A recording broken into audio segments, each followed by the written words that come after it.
Hello Knicks fans, thanks for watching. Please give this video a thumbs up and subscribe. Also feel free to leave a comment below.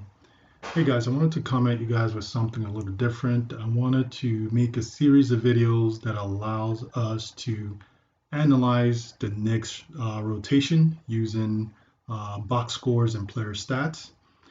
Just to let you guys know, I'm using team and player stats from basketballreference.com.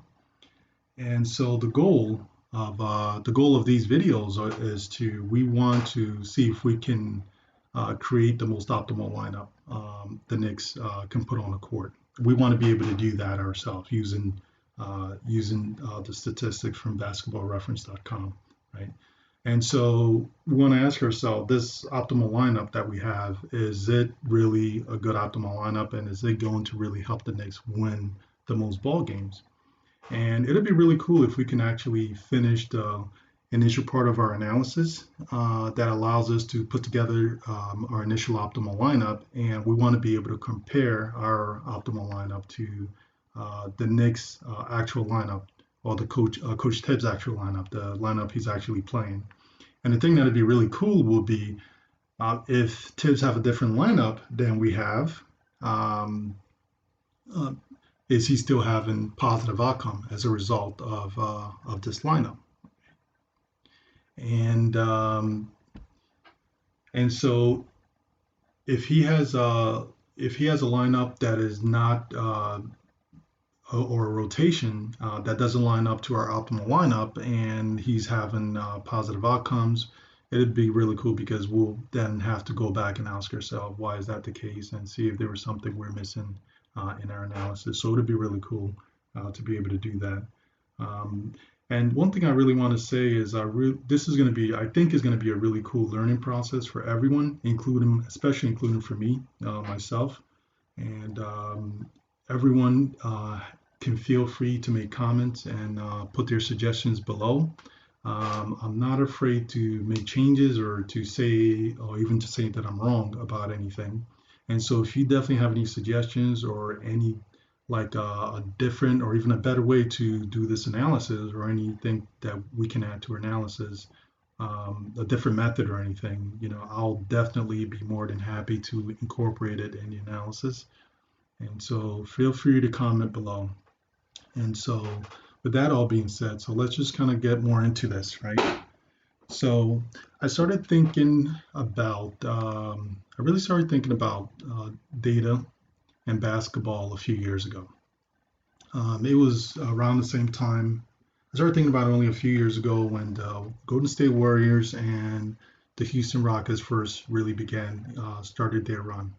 And it seemed like three-point shooting was also a very hot topic. And I was really curious about three-point shooting. A lot of people made a lot of statements as far as it being the new way to play the game, and that it really being able to shoot it will, that three-point shooting does help you win basketball games. And so I was really curious about that. I was curious, was it only in the case, was it really only working for, like, let's say the Golden State Warriors, because they had two people that were shooting only that were so good at shooting three-pointers that they were shooting over 40%. And so if you have that, yeah, it's going to have a big impact on your ability to win ball games if you're that consistent shooting, if you're that good at shooting three-pointers. But the rest of the league didn't have Steph Curry and Klay Thompson. So it was really interesting for me to see if it was really working for the rest of the league. And so that's why I started looking into it. And so what I essentially did at that point was I went to basketballreference.com, and I essentially pulled data for all the teams, and essentially, I pulled all the team statistics, and I'm thinking about three-point shooting and whether if it helps you win ball games or not, right? And so, what I essentially did was I tested to see if there was a relationship between three-point shooting, the team's three-point shooting percentage, and the team's win percentage. And I would admit at the time I think it was a little, I didn't do a great analysis on it because I just tested those two numbers, right, to see if there was a relationship, and a pretty quick analysis. And at the time, and it was the other thing. It was only, I think it was maybe 30 games into the season when I did the test, and so at the time, it didn't show that there was any meaningful relationship between 3-point shooting um, and win percentage.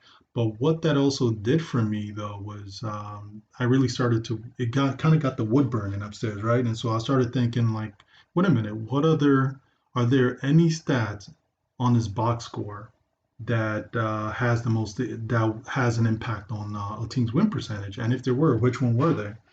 And so at that point, I started testing all the stats that are on the box score, right? And so I started testing all of them. And so when I tested them by just doing a simple scatter plot. And so when I did the scatter plot, some of the scatter plot looked like this. Um, it made sense where it seemed like there was like some pattern to it where like with these scatter plots, as you can see, they start from like, the dots start from the lower left and moves up towards the right. And so it seems like there's something going on there, right? That you can kind of make a little sense of. And so then there's other plots that look like this, where you couldn't figure out what it meant, right? And so I couldn't figure out like, what to do with this. And so these ones I put away. Any plots that I had that looked like this, I put away. I didn't do any further testing on them. But the ones that did look like they meant something, I basically did some more testing on it, and the testing I did was essentially I did correlation tests and then some regression analysis on them. And so with all the testing that I did back then, so what the analysis seemed to suggest was that the field goal differential and the rebound differential had the biggest impact on the team's win percentage. And so the combination of both basically together had the biggest impact on the team's win percentage. And so I don't want to get too much into these outputs here from the statistical test that I ran in Excel. Uh, but the whole point is to show kind of like what it looked like a little bit. And then after that, once I identified that essentially the most important things for your team's ability to win was how well your team shoots, how well your opponents shoot against you, and and how well you out rebound your opponents. And so it boils down really into two things like are you out shooting your opponents, and are you out rebounding your opponents? And so now we want to go from there. Now that we have these two, we know what statistics has the biggest impact on your win percentage. Then we want to go to the players and figure out which players are going to give us uh, the biggest boost in these two areas, right? So which players are going to help us maximize our shooting percentage? Which players are going to help us minimize our opponent's shooting percentage? And which players are going to help us out rebound their opponents? And so that's essentially what the whole point of these series of videos are going to end up being. And I'm just kind of like laying out here, kind of like the approach that I'm going to take. It's not extremely detailed, but we're going to get into more detail on how we're going to do it. We're going to go step by step. And like I said, we're going to start with like basically the full team stats that has all the team stats, the offensive and defensive stats. Then we're going to go from there.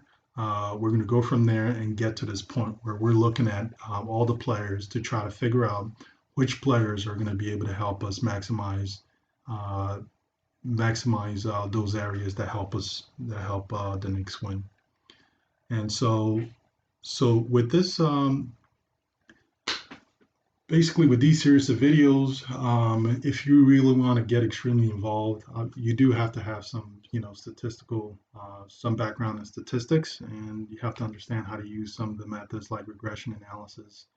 Um, you will have to understand correlation tests. You have to know how to graph uh, data on like on scatterplot. And you can do a lot of these things in Excel. There's a lot of great videos out there that show you how to do these things. I think there's one guy called Brandon Fultz. usually when I need like a refresher on this stuff, I usually kind of go through his videos. His stuff is really cool. So I like, the things that he puts out. And but if you're not really into, like statistics, and you just kind of like want to follow along a little bit, is I'm not gonna kill everyone and bore everyone with like, um, with too much in-depth uh, too much statistics. Essentially, I'm going to try my best to kind of make it easy to follow for everyone, so at least you kind of, you everyone can kind of get something out of it. Again, I really appreciate if anyone like had any comments about what we're doing. If you have any suggestions, any different ways of doing it, if you want to have any additional ways of doing this analysis or different ways of doing the analysis, that'd be great. I'll be more than happy to implement it if it makes sense, and if it helps us. Again, please feel free to like, subscribe, and I hope you guys watch again soon.